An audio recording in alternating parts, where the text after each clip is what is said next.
Yep. I heard one morning when I was in here, you and Joe, you guys start early here at the JAXXON Media House. You guys are training, doing specific things that help you for race. But I heard you and Joe talking specifically about AMA, Pro Motocross, Supercross Series, your involvement, maybe your history in that. I don't remember exactly the conversation, but you were talking about maybe past experiences.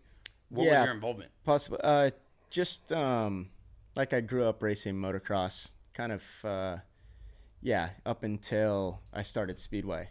And I was at a young age where, I mean, I grew up racing motorcycles, doing all the other sports, and at the age where, you know, you kind of get burnt out of it. You see it a lot, and Speedway was so much different. And I was at the age where I just started. I had so much to learn. So by the time I got, like, decent at Speedway, I was old enough to realize, okay, I could probably make something out of this. Yeah. And that's what kind of drove me from there on out. But, kind of the motorcycle community, it all kind of ties in with each other, whether it's motocross, free ride, and Speedway, flat track.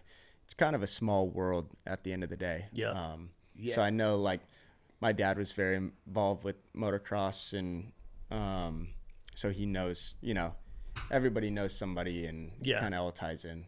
That's dope. I got another thing for you. I know we're you know, trying to get a little behind the scenes of this, but when it comes to the sport and kind of the bike, you've mentioned multiple times kind of just the way it was, or it's how it originated. But how has the technology evolved since you've started racing?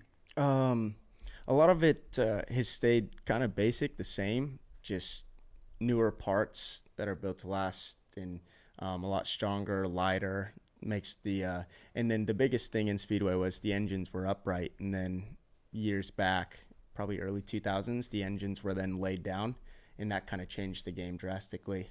In a good way or bad way?